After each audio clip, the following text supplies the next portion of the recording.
So the earliest VR, you just had the headset, and then and that was cool. You could look around, you feel like you're in a place, but you don't feel like you're really able to interact with it until you have hands.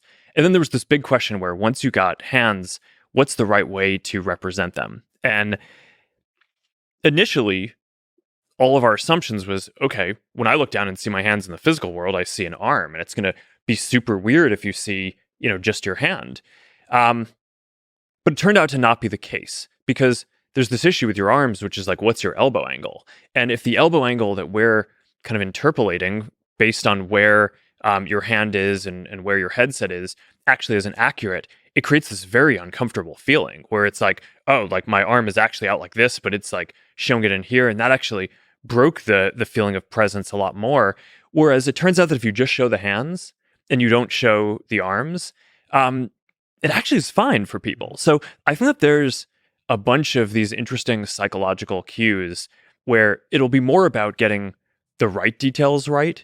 And I think a lot of that will be possible even over, a few year period or a 5-year period.